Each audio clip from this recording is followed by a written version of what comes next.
Bank होस्, चाहे college होस्, चाहे स्कुल होस्, यदि त्यहाँ कुनै पनि पोस्ट खाली छ भने त्यसको एडभर्टाइजमेन्ट भएको हुन्छ, विज्ञापन भएको हुन्छ, चाहे फेसबुकबाट होस्, चाहे तिम्रो न्युजपेपरबाट होस्। त्यो फेसबुकबाट जुन हामी एडभर्टाइजमेन्ट पढेर, चाहे हामीले न्युजपेपरबाट जब एडभर्टाइजमेन्ट पढेर त्यसको लागि हामी अप्लाई गर्न जान्छौँ, त्यो कन्डिसनमा चाहिँ हामी यहाँ जब एप्लिकेसन यो लेखेको। त सबभन्दा पहिले लेख्नको लागि हाम्रो पार्ट, लेटरमा कतिवटा पार्ट हुन्छ त पहिला फर्स्ट पार्ट हाम्रो हो हेडिङ। फर्स्ट पार्ट के हो? हेडिङ। धेरैजनालाई पहिला यसको पार्ट थाहा हुँदैन अनि लेख्न थाल्छ हेडिङ। हेडिङमा के पर्छ? सबभन्दा पहिला address and then after here date. एक नम्बरमा हेडिङ भयो। अब 2 नम्बरमा के हुन्छ? 2 नम्बरको कुरा गरे भने यसको नाम हो inside address. Inside address. Inside एड्रेसमा पर्छ हाम्रो कसलाई हामी चाहिँ सेन्ड गरिरहेछौँ, त्यो चाहिँ हामीले के गर्छौँ, त्यो पठाउने व्यक्ति कसलाई हामी पठाइरहेछौँ, कुन पोस्टलाई। त the principal Shri Siddhartha secondary school sugar factory Birgunj. यदि ब्याङ्क छ भने हामी ब्याङ्कको एनएमबी ब्याङ्क वीरगञ्ज, हामी जुन ठाउँमा यदि अप्लाई गर्न गएछौँ त्यो ठाउँको इनसाइड एड्रेसको मतलब त्यहाँको पोस्टलाई डाइरेक्टर छ। यदि त्यहाँ अब प्रिन्सिपल हुँदैन त्यहाँ के हुन्छ? द म्यानेजर भयो, द डाइरेक्टर भयो। ठाउँ अनुसार चाहिँ के हुन्छ? इनसाइड एड्रेस चिनिन्छ। यो होइन कि चारैतिर गएर द प्रिन्सिपलै हुँदैन। यो स्कुल कलेजहरूमा भयो, कलेजमा गयो भने टु द डाइरेक्टर हुन्छ, फाउन्डर, यो सबै कुराहरू। ब्याङ्कमा छ भने डाइरेक्टर, म्यानेजर। अब कुरा भयो हाम्रो थर्ड स्टेप भयो। हाम्रो third step is called here subject. हामी सब्जेक्ट मेन्सन गर्छौँ। कुनै कुनै लेटर हामीले पहिला टु पनि यहाँ लेख्दियो तर टु नलेखे पनि राख्छ। अब सब्जेक्टको कुरा गर्दाखेरि for the post of an English teacher. यदि ब्याङ्कमा छ भने for the post of an accountant, जे पनि कुरा छ, मार्केटिङ म्यानेजर, जे कुरा छ त्यो कुरा हामी लेख्छौँ। अब त्यसपछि यहाँ हाम्रो भयो 4th नम्बरमा सेल्युटेसन। के गर्छौँ हामी? सेल्युटेसन गर्छौँ, डियर सर, म्याडम। अब आयो लेटरको फेरि 3टा पार्ट।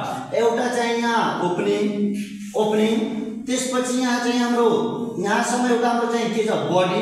यहाँसम्म हाम्रो बडी हुन्छ। यो फर्स्ट हाम्रो भयो ओपनिङ।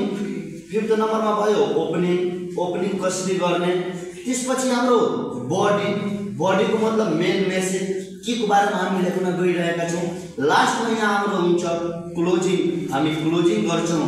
अनि लास्टतिर यो हो हाम्रो सब्सक्रिप्सन भनेको मतलब हाम्रो यहाँ इन्डिक गर्छौँ विथ नेम एन्ड साइन। हामी नेम र साइन गर्छौँ। अब हेरौँ लेख्ने कसरी, ओपनिङ कसरी गर्ने। त सबभन्दा पहिला चाहिँ हामीले के गरेको हुन्छौँ? हामी एडभर्टाइजमेन्ट पढेको हुन्छौँ। अनि एडभर्टाइजमेन्ट त पढिसक्यो। अब एडभर्टाइजमेन्ट पढिसकेपछि चाहिँ भइराखेको हुन्छ।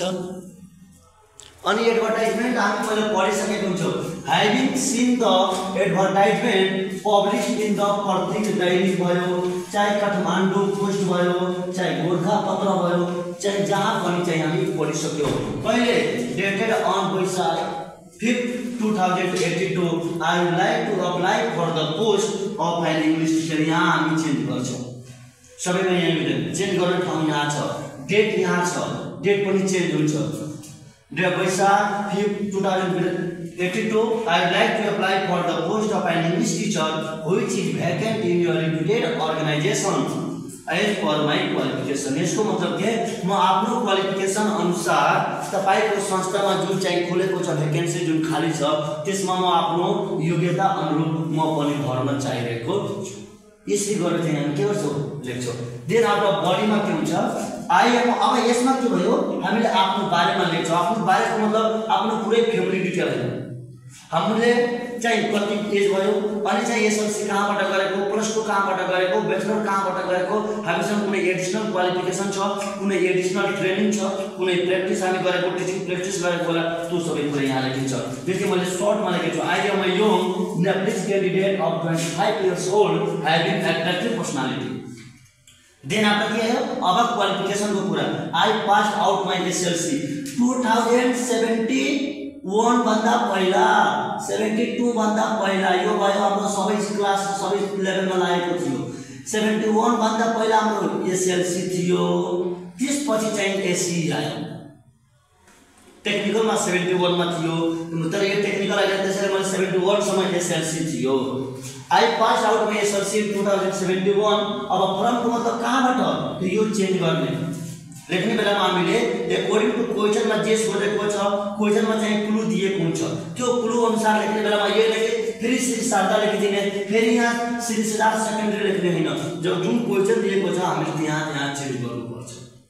त्यसैले यहाँ Shri Sharada secondary school Sugauli Bowari with second division securing 59% there I joined Siddhartha international college Birgunj और +2 को लागि बैचलर को लागि फेरि तिमीले मास्टर डिग्री गर्छ भने I have completed my masters from TRMC. सबै अब बेग्ला हुन्छ। यहाँ डिटेलमा हामी लेख्न सक्छौं, मैले डिटेलमा पुरै यहाँ छैन, क्वालिफिकेसन पुरै दिने। I have good command in both English and Nepali language. अब हिन्दी कसरी गर्ने त आई हैव सबमिटेड जहिले पनि भ्याकेन्सी खुलेको हुन्छ नि त हामीले सिटिजनशिप देखि लिएर हामीले आफ्नो बायोडाटा हाम्रो जति पनि क्वालिफिकेसन छ, क्वालिफिकेसन सर्टिफिकेट के हुन्छ फोटोकपी हामीले सबमिट गर्छौं। साथसाथमा जहिले पनि फर्म साथमा के हुन्छ फोटोकपीहरु हामी हालेको हुन्छ। I have submitted the photocopy of my certificate along with CV. CV को मतलब के हो बायोडाटा। धेरै जनाले बुझ्दैन। म आफ्नो बायोडाटा को साथमा रेज्युम को साथमा मैले चाहिँ यो एप्लिकेसन मैले सेन्ड गरिरहेको छु। I will try my ending के गर्छौ अब हामी प्रोमिस गर्छौ, हामी भन्छौ यदि तपाई आफ्नो संस्थामा मलाई सिलेक्ट गर्नुभयो भने तपाईको संस्थालाई तल लग्छु माथि लग्छु माथि लग्छु। यदि मलाई सिलेक्ट गर्यो भने म राम्रो अपर्चुनिटीसँग म काम गर्छु, तपाईले राम्रो अपर्चुनिटी दिन्छु। जस्तै यहाँ I will try my best level to boost up मतलब माथि उकास्ने your organization if I am selected. So I am looking forward last मा हामी वेट मा रहन्छौ। I am looking forward to getting your positive response. यो भनेको हाम्रो ending गर्नुपर्छ, वाचा गर्नुपर्छ। म तपाईको संस्थाको लागि म धेरै राम्रोसँग काम गर्ने छु। यसरी गरेर चाहिँ हामी के गर्छौं यो लेटर लेख्छौं जब एप्लिकेसन अनि लास्टमा थ्यांक यू भनेर सब्स्क्रिप्सन लास्ट हाम्रो योर सिन्सियरली योर फेथफुली अनि आफ्नो नाम लेखेर चाहिँ हामी के गर्छौं डिटेलमा चाहिँ त्यसरी चाहिँ जब एप्लिकेसन लेखिन्छ। जब एप्लिकेसनको पुरै यो फर्मेट हो। जहिले पनि जब एप्लिकेसन लेख्ने बेलामा हामीले सिंगल पेजबाट स्टार्ट गर्ने। सिंगल पेज मतलब अब फेरि पेजको आदिबाट हैन, एक्जाममा जहिले पनि स्टार्टिङ पेजबाट गर्ने।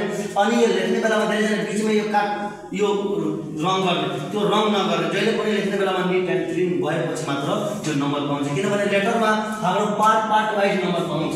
त्यसैले जति पनि मैले पार्ट भनेको छु यो पार्ट नछोड्ने, पार्ट वाइज नम्बर पनि पाउँछ। जस्तो लेटर आए तापनि हामीले स्टार्ट गर्यो भने something is better than nothing, केही न केही नम्बर पाउँछ। ल थ्यांक यू भेरी मच।